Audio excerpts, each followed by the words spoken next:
À 5000 km de la France, le Journal de la Défense vous emmène au Gabon, à Libreville. Les 450 militaires français stationnés ici ont pour principale mission d'accompagner la formation de contingents d'Afrique centrale, avec pour objectif que ces pays partenaires de la France puissent assurer eux-mêmes la sécurité de leur territoire et participer à des missions de maintien de la paix. Pendant une semaine, nous serons au cœur de ce pôle opérationnel de coopération à vocation régionale, sur le terrain et en coulisses, au plus près des stagiaires et de leurs instructeurs.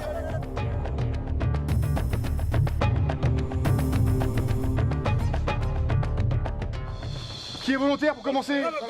Ben voilà mes amis, on va prendre ici. Impeccable. Impeccable. Je vous lis la situation. D'accord? Quoi qu'il arrive, chaque patron en aura un exemplaire pour travailler. 3 à 4 personnes. Ces soldats s'apprêtent à partir pour un parcours tactique au centre d'aguerrissement outre-mer et étranger, dit CAOM, situé à 20 km de Libreville. Tous le savent, dans cette forêt, rien ne leur sera épargné. Ok, on va aller sous le rampé. On passe sous le rampé, tout le monde. La trentaine d'hommes fait partie des 140 cadres et soldats gabonais, camerounais, tchadiens et congolais engagés ce mois-ci dans les différents stages opérationnels et techniques proposés par les éléments français au Gabon, appelés aussi EFG.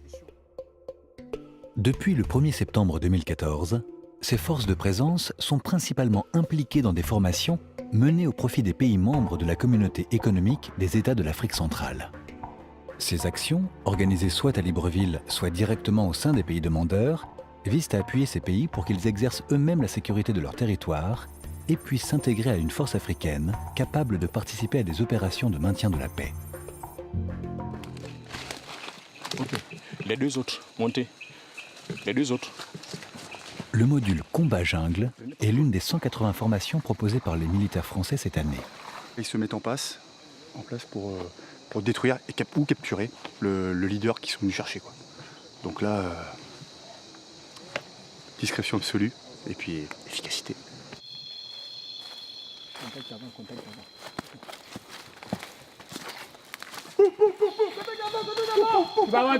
Aujourd'hui, les stagiaires sont des cadres, issus de différents pays et armes, chacun avec une méthode de raisonnement tactique différente. Leur premier défi est donc de se comprendre. Assaut, assaut, assaut, vous l'avez dit, Après plusieurs heures d'efforts, les stagiaires viennent à bout de leur mission. Vous avez tous récupéré les rations et la flotte, d'accord? Avec le sentiment d'avoir beaucoup appris. Suivez là-bas. D'accord. Le CAOM m'apporte beaucoup, dans la mesure où tout ce qui se passe ici est plus pratique que théorique. Donc logiquement, en unité, on est plus théorique que pratique. Donc le CAOM m'apporte plus et m'apporte, si je peux dire, tout ce que j'ai besoin de la vie militaire. Au même moment, à Libreville, la coopération est aussi présente dans tous les recoins du camp de Gaulle. Dans les différents ateliers, de la mécanique. Donc là, dans l'environnement moteur, on retrouve bien boîte de vitesse, moteur, ok, l'embrayage entre les deux. À la visite de chantiers d'infrastructure, mais également un effectif plus restreint et confidentiel au poste de commandement du camp. S'il a des questions spécifiques, qu'il me les pose à moi ou au coopérant Marie, parce qu'après, moi, je fais la passe au capitaine de frégate. L'attaché de défense près de l'ambassade de France au Gabon participe à une réunion hebdomadaire conduite par le général commandant les EFG.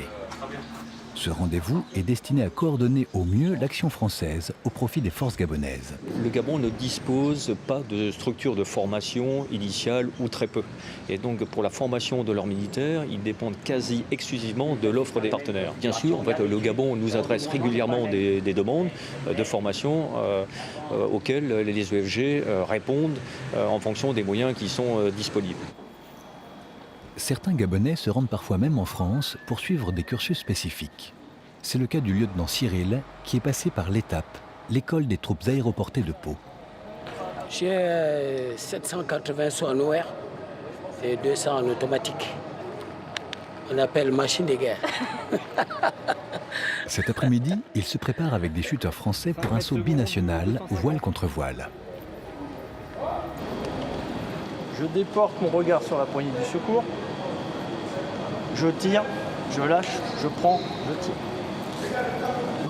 Ils seront 6, 4 Français et 2 Gabonais à s'élancer d'un puma au-dessus de la pointe de Nid, située à quelques encablures de Libreville, de l'autre côté de l'estuaire.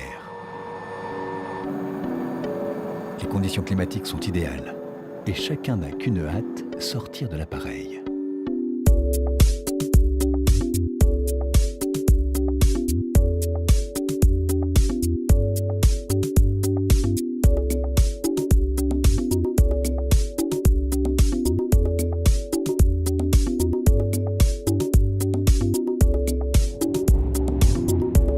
Les militaires réitéreront la manœuvre à 3 reprises avant de ranger leurs parachutes. Ces derniers seront pliés dans cette pièce, au sein du 1er régiment de parachutistes gabonais, où un détachement d'instruction technique, pliage de parachute, est en cours. Eux, ils vérifient donc l'état, s'il n'y a pas de brûlure ou déchirure. Ça, c'est les points majeurs sur la voilure. Et donc, suivant la détérioration, on adaptera une consigne particulière. Les hommes sont consciencieux. Dans leur spécialité, pas le droit à l'erreur. Ok, on continue. Les 3.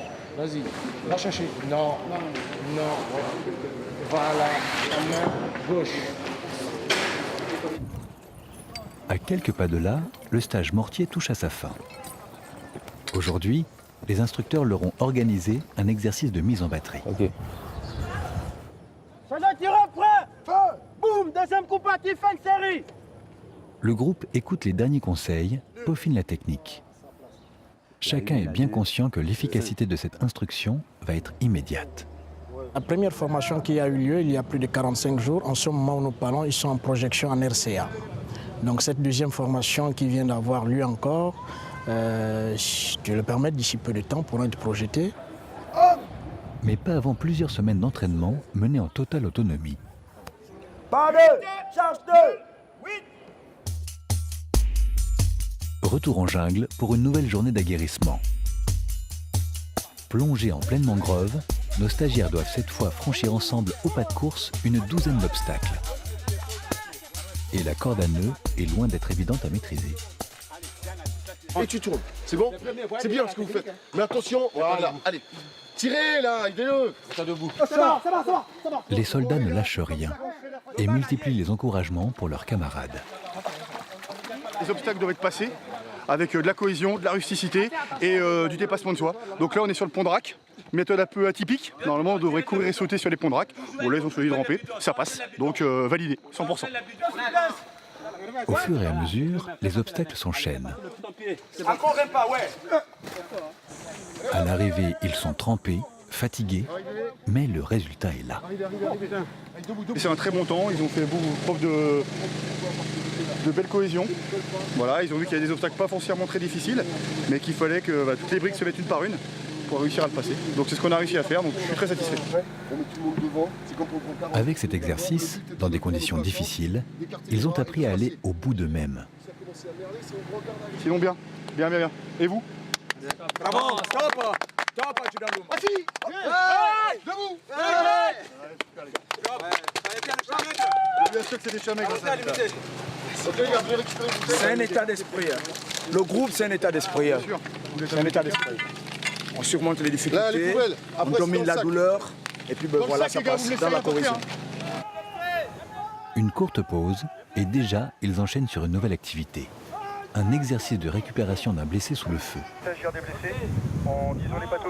Très impliqués, les soldats africains comprennent bien que les enseignements du stage répondent à leurs besoins opérationnels. On propose des stages à la fois pour préparer des unités comme les unités gabonaises qui ont une opération intérieure en pleine forêt au nord du pays, à être tout de suite prêts à partir là-bas, mais aussi former les cadres parce que comme tout centre d'aguerrissement, il y a un intérêt de se connaître soi-même dans des conditions difficiles, un peu comme les centres d'entraînement commando qu'on a en France, mais sur un milieu très particulier et correspondant aux besoins de tous ces pays-là. Le 6e bataillon d'infanterie de marine est le principal organisateur de ces formations.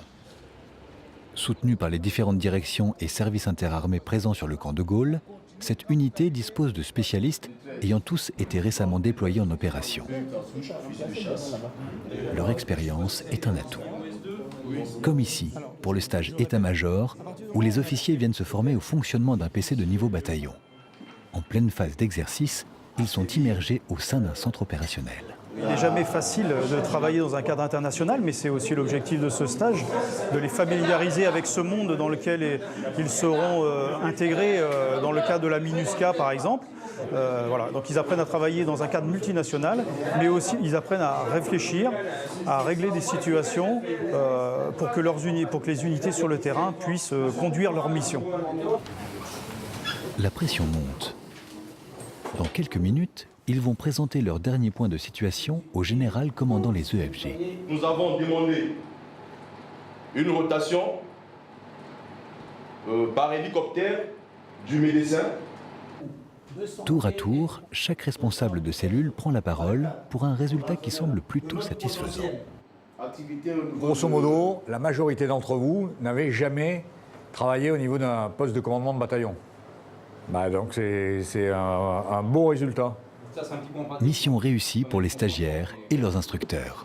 Quand c'est beau sur le barco, c'est Et les officiers, les sous-officiers des armées africaines que nous recevons sont preneurs de tout ce qu'on leur apporte. Après, il appartient à eux de le retranscrire chez eux, dans leur système qui est propre à chacun d'eux. Le dernier jour de formation, les soldats africains vivent un moment fort.